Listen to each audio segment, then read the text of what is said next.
A sloth, a donkey, and a curious human. Send a prompt and see what they're doing. One hits record with a question on his mind. Two brothers pick it up, see what they find. Corn takes his time, Herman's got the facts. Back and forth, they never hold back. My weird prompts, come on in, that's where we begin. My weird prompts, glad you're here. This episode was generated using artificial intelligence. Please verify facts. My Weird Prompts is a community-driven initiative exploring how AI can fuel curiosity and uncover the fascinating ways our world works. GPU compute for this podcast is generously provided by Modal. Learn more at modal.com. You know, there is a specific sound you only hear when you live near a major airport. It is not just the roar of the engines. It is that low-frequency thrum that you feel in your chest before you even hear it with your ears. It makes the coffee in your mug ripple like that scene in Jurassic Park. We often think of global travel as this clean, magical leap from point A to point B. But for the people living under those invisible highways in the sky, the cost of that convenience is measured in decibels and particulates. It is a trade-off we all make every time we book a cheap flight, but we rarely stop to think about who is actually paying the bill. It really is a physical weight, Corn. Most people think of airport noise as a mere nuisance, like a loud neighbor or a barking dog, but the physics of it are much more invasive and, frankly, much more structural. Today's prompt from Daniel is a deep dive into the technical efficacy of noise abatement procedures and the long-term health implications of living under these flight paths. We are specifically looking at the silent threat of kerosene particulate matter. Herman Poppleberry here, and I have been diving into the Federal Aviation Administration manuals, specifically the latest 2026 updates, and some pretty dense epidemiological studies to see if these mitigation strategies are actually working, or if they are just a form of mitigation theater. Mitigation theater. That is a strong phrase. It implies that all these complicated flight paths and engine restrictions are just for show. It is a timely question because as urban density increases, more people are being pushed into these zones that were once considered buffer areas. Daniel mentioned the irregular occurrence of low-flying jets where he is, and it highlights that when the standard procedures break down, the impact is immediate. But even when things are running normally, there is this concept of the noise footprint. How do airports even begin to measure the reach of that sound? They use some incredibly sophisticated and occasionally controversial modeling. For a long time, the industry standard was the Integrated Noise Model, or INM. But recently, the Federal Aviation Administration transitioned fully to the Aviation Environmental Design Tool, which we call the AEDT. This is not just a map of where it is loud, it is a four-dimensional simulation. It looks at aircraft performance, fuel burn, emissions, and noise all at once. It calculates how sound propagates based on atmospheric conditions, terrain, and even the specific airframe and engine combination. It is supposed to be a holistic view of the environmental impact, but as we will see, the environmental part often takes a backseat to the efficiency part. So if a Boeing 737 MAX takes off versus an older Airbus A320, the model accounts for the different acoustic signatures of those engines. I assume the newer engines are quieter, right? In theory, yes. The AEDT allows planners to see a contour map of what they call the day-night average sound level, or DNL. The magic number for the Federal Aviation Administration is 65 decibels. If you live inside that 65 decibel contour, you are officially in a high-noise area, and that is where the government starts talking about mitigation. But here is the catch. That 65 decibel limit was established decades ago, and many health experts argue it is far too high. But 65 decibels as an average seems like it might hide the reality of the situation. I mean, if it is silent for 23 hours and then a rocket launches next to your house for 1 hour, the average might be low, but your windows are still blown out. Is the averaging math a bit of a shell game? That is exactly the biggest criticism of the DNL metric. It is a cumulative measure. It treats 100 flights at a certain level the same as one flight that is much louder. It also adds a 10 decibel penalty for flights between 10 in the evening and 7 in the morning to account for sleep disturbance, but it still does not capture the startle effect. The startle effect is the physiological response to a sudden, loud noise. Your heart rate spikes, your cortisol levels jump, and your nervous system goes into fight or flight mode. even if you don't wake up, your body is reacting. This is why residents often feel gaslit by airport authorities. The map says your neighborhood is mathematically fine, but your ears and your heart rate are telling you something completely different. Let's talk about the actual maneuvers pilots use to try and keep things quiet. I have heard about continuous descent operations, or CDO. On paper, it sounds like a much more elegant way to land a plane. Instead of that stepped approach where the pilot levels off and has to power up the engines to maintain altitude, they just glide in, right? That is the goal. Think of a traditional approach like driving a car down a flight of stairs. You go down a bit, then you have to hit the gas to level out, then you drop again. Every time you hit the gas at 3,000 feet to maintain level flight, you are dumping noise directly onto the houses below. Continuous descent operations are more like a slide. The engines stay at near idle thrust from the top of the descent all the way to the final approach fix. It significantly reduces the high-frequency whine of the engine turbines and saves a massive amount of fuel. It is a win-win for the airline and the environment. If it is quieter and saves fuel, why isn't every single landing a continuous descent? What is the holdup? Air traffic control complexity is the main barrier. When you have a line of 20 planes coming into a hub like London Heathrow or Atlanta Hartsfield-Jackson, the controllers need to maintain precise separation. It is much easier to manage that separation if you tell everyone to level off at 5,000 feet and hold a specific speed. CDO requires a lot more coordination and sophisticated arrival software that can predict the exact path of a gliding aircraft. We are getting better at it with next-gen satellite navigation, but in a crowded sky, the staircase approach is still the safest default for the controllers. The FAA prioritizes throughput, getting as many planes on the ground as quickly as possible over the residential sleep quality of the people below. It seems like a classic trade-off between throughput efficiency and local impact. But even with a perfect glide, you still have the physics of the airframe itself. I remember you telling me once that the landing gear and the flaps actually make a lot of noise just by moving through the air. Airframe noise is a huge component, especially on approach. When the landing gear drops and the flaps extend, they create massive amounts of turbulence. This creates a low-frequency rumble that is very hard to block. There was actually a famous case with the Airbus A320 family where they had these tiny circular holes on the underside of the wings called fuel overpressure protector vents. At certain speeds, the air blowing over those holes acted like a flute, creating a high-pitched whistling sound that drove people crazy miles away from the airport. A giant flying flute. That sounds like a nightmare. Imagine trying to sleep and hearing a giant whistling over your house every 10 minutes. It was. Eventually, they had to install what they called vortex generators, basically little metal tabs to break up the airflow and silence the whistle. It is a great example of how even tiny aerodynamic features can have a massive acoustic impact on the ground. But even with those fixes, you still have the curfew paradox. The curfew paradox? Explain that. Many airports have nighttime bans to help people sleep, usually between 11 p.m. and 6 a.m., but the demand for flights doesn't go away. So what happens? The airlines just cluster all those flights at 6:01 a.m. and 10:59 p.m. You get these massive noise spikes where you might have 30 planes taking off in a single hour. It is a concentrated burst of noise and pollution right when people are trying to fall asleep or just as they are waking up. It might satisfy the letter of the law, but it is arguably worse for the human nervous system than a steady, lower volume flow of traffic. So we have these operational tweaks. But what about the physical structures? Daniel asked about acoustic retrofitting. If you live in that 65 decibel contour, does the airport actually come out and fix your house?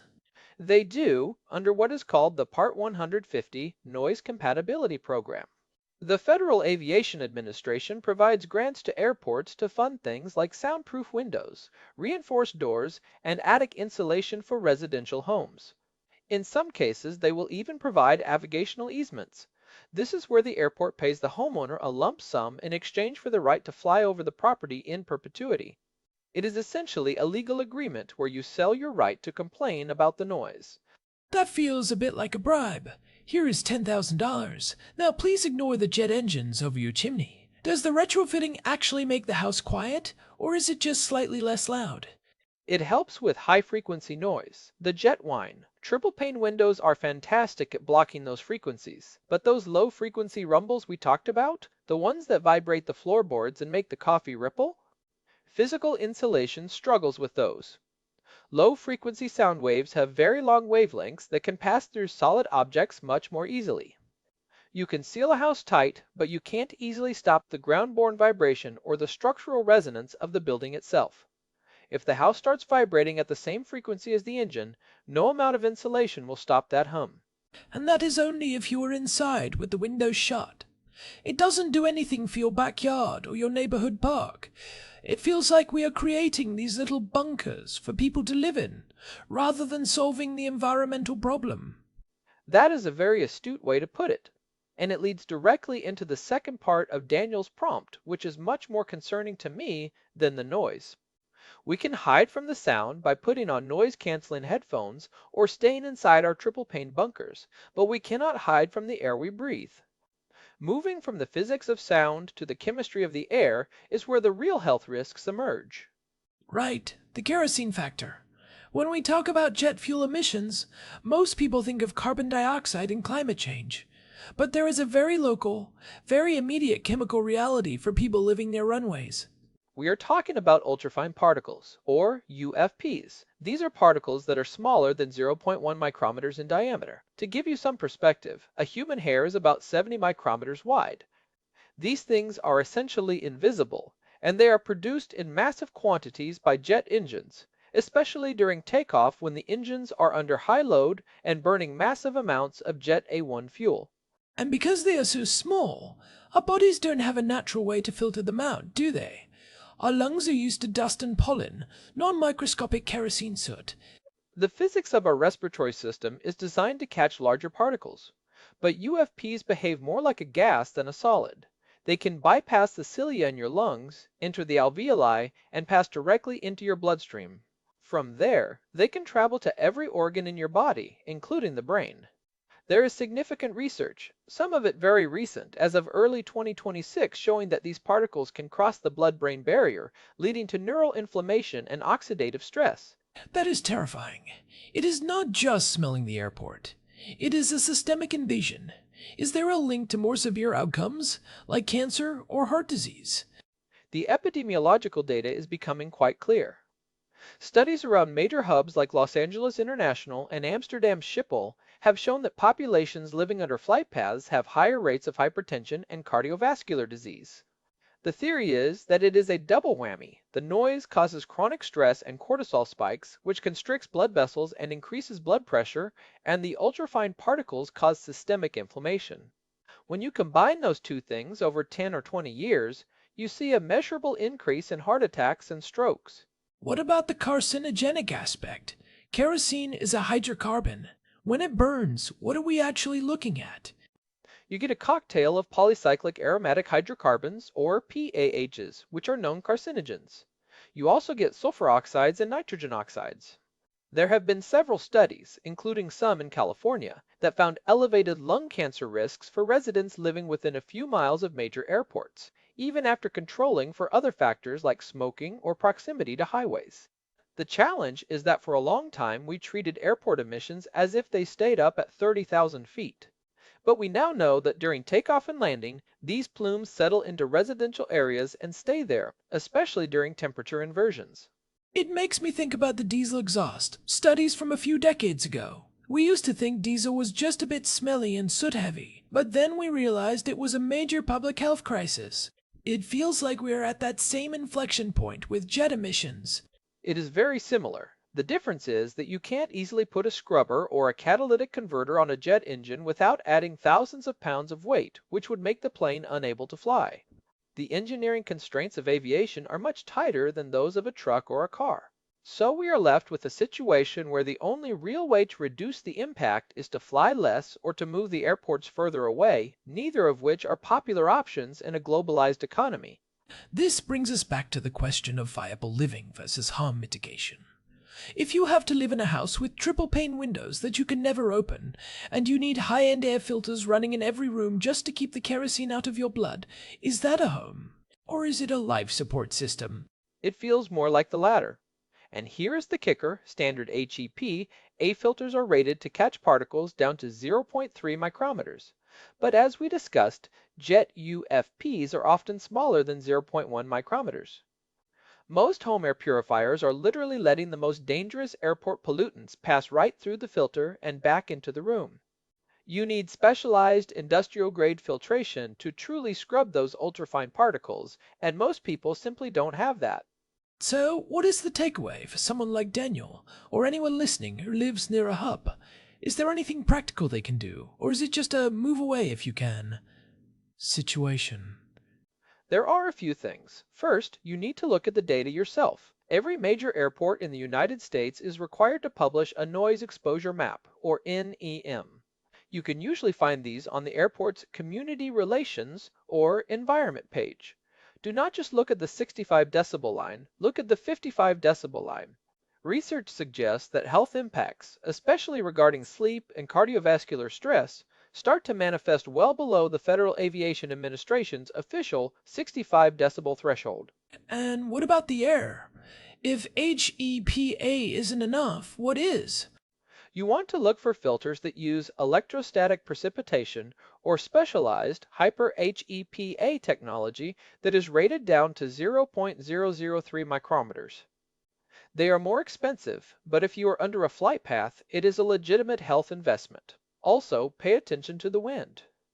On days when the wind is blowing directly from the airport toward your house, that is the day to keep the windows shut and the purifiers on high. It is also the day to avoid outdoor exercise if you can. It also seems like there is a need for better local advocacy.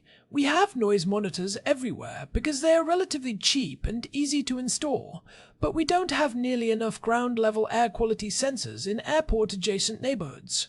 That is a huge point. Noise is easy to measure and it is a great squeaky wheel for politicians, but the invisible chemical load is much more dangerous. Community groups should be pushing for real-time UFP monitoring. If we can see the particulate plume on a map just like we see the noise contour, it becomes much harder for authorities to ignore the health implications. We need to move beyond noise abatement and start talking about total environmental protection. We did a deep dive on the structural engineering of runways back in episode 1422, and we talked about the massive forces involved when a plane touches down. But it is interesting to realize that the impact of a runway extends for miles in every direction, long after the physical contact is over. The runway is just the epicenter of a much larger shockwave. It really is. It is a three-dimensional problem.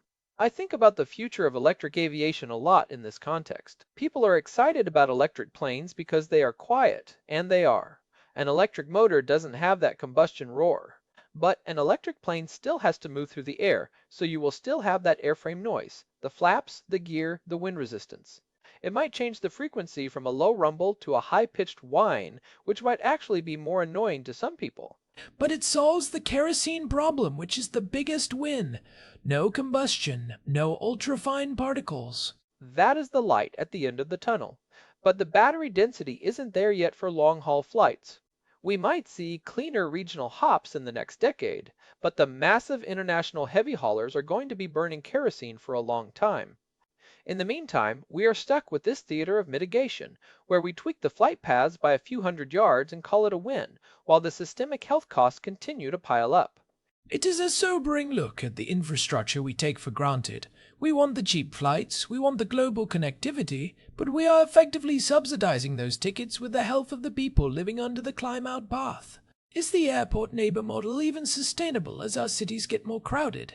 Honestly, Corn, I don't think it is. We are seeing more and more legal challenges to airport expansions based on health data rather than just noise. The more we learn about UFPs, the harder it is to justify building houses within a few miles of a major runway. We might have to rethink how we zone our cities entirely. Well, this has been a fascinating, if slightly alarming, look into the reality of the sky above us. Daniel, thanks for the prompt. It definitely makes me look at those contrails a little differently. It is not just water vapor. It is a complex chemical and acoustic footprint. It really is. I will be checking my own local air quality map tonight, that is for sure, and I might be looking into some of those hyper HEPA filters. Before we wrap up, I want to give a quick shout out to our producer, Hilbert Flumingtop, for keeping the gears turning behind the scenes and making sure our own audio levels are well within the healthy range. And a big thanks to Modal for providing the GPU credits that power this show's research and generation pipeline. They make it possible for us to dive this deep into the data and pull out these technical insights. This has been My Weird Prompts. If you are enjoying these deep dives, please consider leaving us a review on your favorite podcast app. It really helps other curious minds find the show and helps us keep the lights on. You can also find our full archive and all the ways to subscribe at myweirdprompts.com. We have got over 1,000 episodes now covering everything from runway engineering to the psychology of deep-sea diving. We will be back next time with another deep dive into whatever weirdness the world and Daniel sends our way. Until then, keep your ears open and maybe keep those high-end air filters running. Good advice, Herman. Goodbye, everyone. Goodbye. This episode was generated using Gemini Flash 3. Text-to-speech engine was Chatterbox. Thanks for listening to our show, My Weird Prompts.